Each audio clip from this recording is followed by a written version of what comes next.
Hello, hi guys! Magandang gabi sa inyo lahat. This is Chiva Masigarichano, a faith healer, also mata reader. So ngayong gabing to, tingnan natin na nagsabihin sa inyo ng ating mga gabay. This is weekly gabay for the month of October 18 hanggang October 24 for the sign of Sagittarius. So sagi, welcome to my channel. Ano kayang messages, advices, and spirit guides ang ating masasaga for today's video? Kanina naman kayang energy or kaganapan sa buhay ng mga Sagittarius ang ating mahagilap. So guys, this reading is a journey din lamang, hindi lahat makaka-resonate. Kunin lamang po ang makaka-relate sa inyo and comment down below kung kaninong energy ang ating nasagap. And of course, don't forget to like and subscribe my channel and hit notification bell for more videos update. And of course guys, maraming salamat sa walang sawang pagsuporta sa aking channel. Lalong-lalo na hindi nag-escape ng ads. Naway pagpalain kayo ng Diyos at may kapal. No? Siksik tiglig na umapa o bumalik sa inyo. And of course, umpisahan na natin ang totoong laban. Angel Spirit messages for the sign of Sagittarius. So, anong pinaka-message sa'yo ng ating mga gabay? And of course, there's a Two of Cups. There's a partnership. Wow. And of course, there's an Queen of Swords. There's an information or there's a visions, no? Kumbaga nakikita mo na yung bigger feature dito ng inyo, together, no? The two of you. So, ibig sabihin dito ng inyong partner, ng inyong asawa, no? Kumbaga nakikita mo na ang magiging bunga ng inyong pagsasama. Parang gano'n. Kumbaga, nagiging advance ka na 'di ba, na mukhang magiging masagana at magiging maganda ang bukas nyo. And of course, there's a Six of Swords, there's a transition na makakaalis ka na sa sitwasyon. At the same time, there's a Knight of Cups, an offer. Wow, this is the offer. So, what is additional messages? And of course, there's a Palace of Cups. So, Palace of Coin, sorry. There's also a Palace of Coin na sinasabi dito, there's a lot of resource of income. And of course, there's a Six of Swords, there's an Eight of Swords na kailangan mo na raw kumawala sa mga negativity, mga negative thoughts, either yung mga toxicities. So, what is the Two of Cups? There's a Knight of Cups, no? Nine of Coins, sorry. The Nine of Pentacles. So, ibig sabihin dito, security, about sa inyong relationship, about sa finances, ganon. So, what is the Queen of Swords? And of course, there is a Six of Wands. There is a victory and success. Kaya nga, diba, kumbaga sinasabi dito na nabivision mo na magkakaroon kayo ng magandang eksena nitong person mo. So, let's see what is the Six of Swords. And of course, there is an Ace of Swords. A breakthrough. Oh, wow. Kumbaga sinasabi sa inyo, guys, there is a tagumpay, no? Magtatagumpay kayo at makakalis kayo sa sitwasyon with the Four of Swords. Kumbaga, there's a listen to your intuition and listen to your gut feeling. So, what is the Nine of Cups? The Nine of Cups represent the Seven of Swords. Ibig sabihin dito, guys, there's a sneakiness.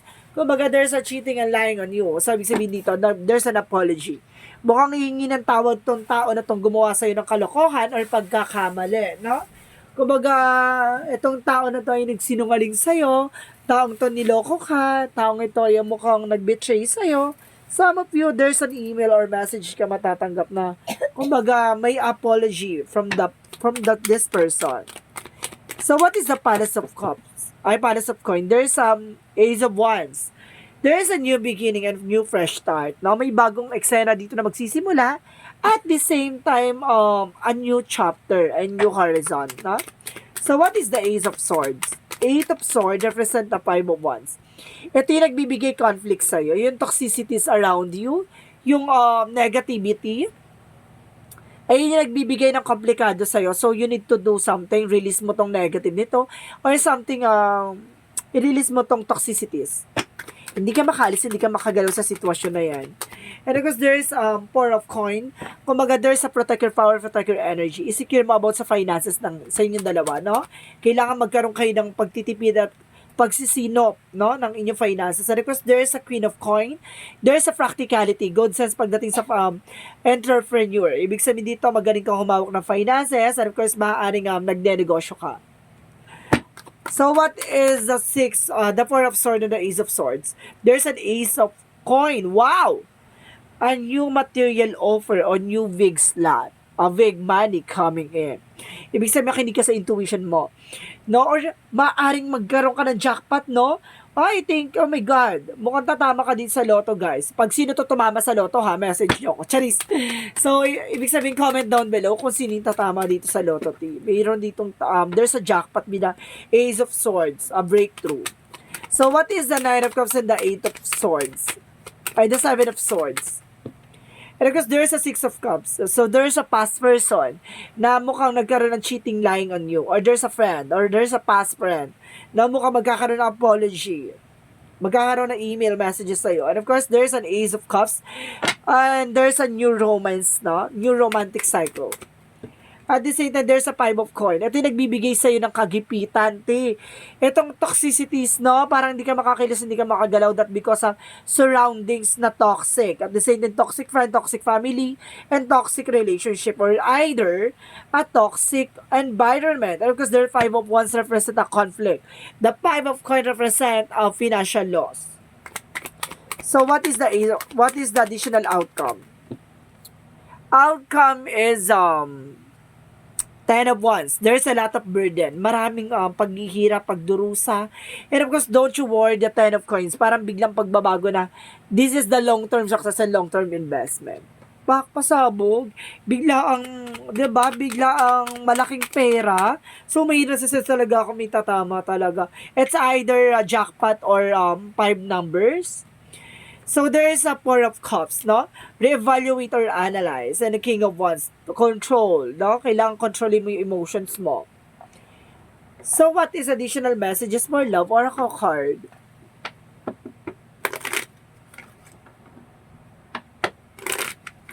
Sino kaya itong tatama sa loto na to? Or tatama may tatama to sa ano, sa isang palaruan or something, no? Baka sa promo or sa paraffol. Or of course, there's a love call. May tawag dito, sabi ko na, there's an apology from the past. And of course, guys, there's a soulmate. Maaring there's a soul connections. And of course, there's an addiction. Maaring, it's an obsession, no? Maaring mahal na mahal ka ng tao na to. So, let's see what is a yin and yang oracle card. What is the yin and yang oracle card? What is the yin and yang oracle card? There is a breakthrough. Oh my God, double clarification. May breakthrough talaga dito, ha? And of course, there is a retreat from the distance na kailangan nyo magpakalayo-layo.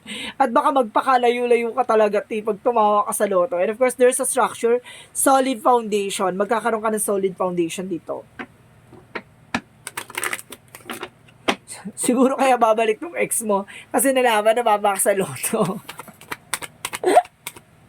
And of course, there's a destiny. My goodness, talaga nakatanda na talaga sa'yo. May kapalaran, te. Nasa kapalaran, and of course, there's a gossip. Maraming chismosa. Maraming chismosa dyan sa paligid mo to.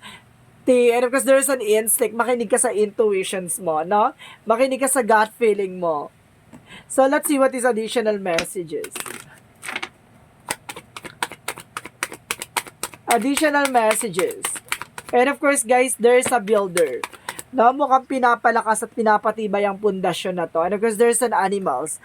There's an animal lover, no? Kumbaga, mahalin mo yung yung aso aw ng aw. Yung mga chismosa dyan sa paligid mo.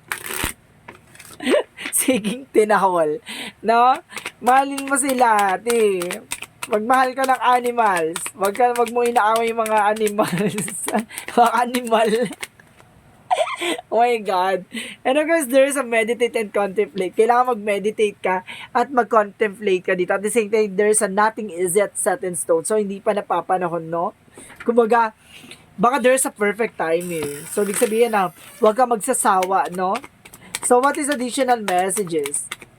And of course, sinasabi dito, there's a fear. Alisin mo daw yung takot at pangamba mo. And of course, there's a growth. Magkakaroon ka ng expansion. Kumbaga, maging aware ka lang, no? Pagdating sa mga bagay-bagay. So, let's see what is the romance angels. At the same time, there's a children. Some of you, ha, Kumbaga may mga anak kayo. Siguro kayo babalik tong person na to is may mga anak kayo, no? So, what is additional messages? For additional messages, surrender to the sweetness. Venus energy, joy make love life. No? Ibig sabihin talaga, mayroon talagang darating para mahalin ka at mahalin mo siya. See, and of course, there's an activated earth. No? Kung mag-sinasabi dito, power places, Lenin lines, and trust where you led. So, ibibigay sa iyo ni God kung para saan ka talaga. No? Kung saan ka nararapat, kung saan ang kalalagyan mo. And of course, there's a prophecy, premonition.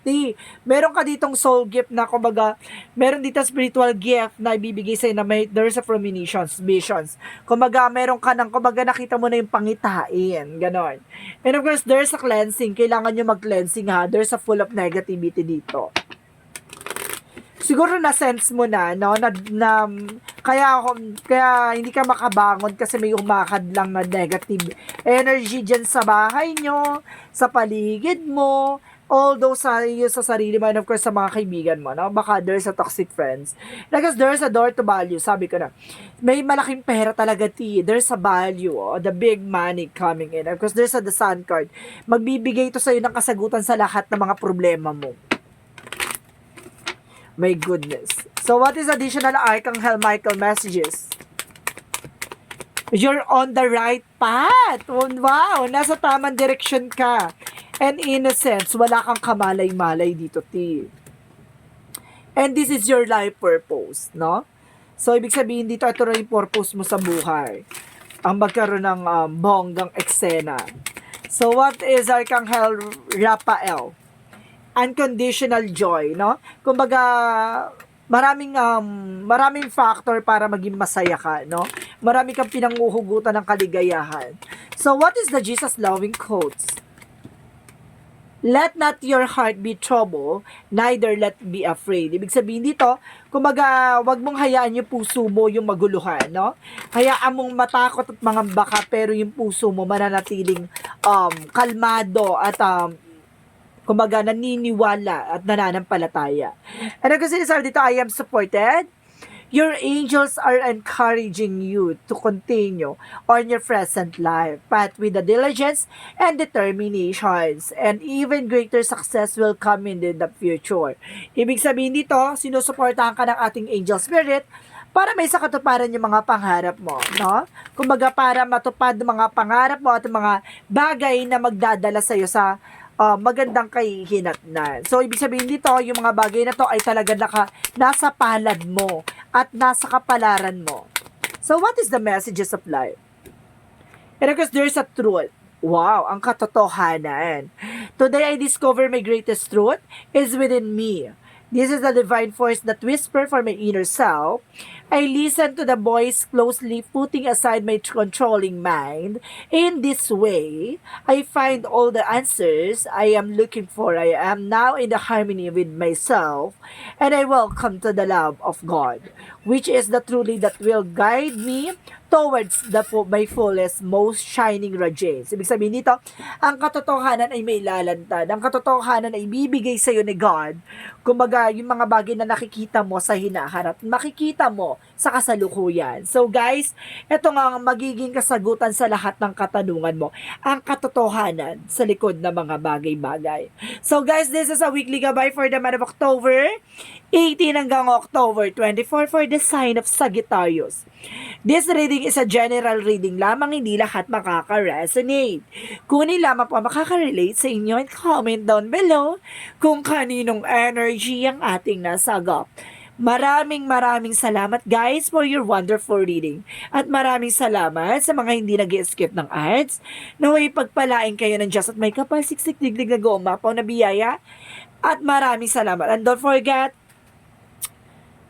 forget to comment down below your full name, birthday, and of course location nyo kung asan makaisulok ng mundo para sa susunod na reading natin baka energy mo na ang mahagilap at masagap ng ating mga gabay. Maraming salamat and see you in the next video. Bye-bye and babush!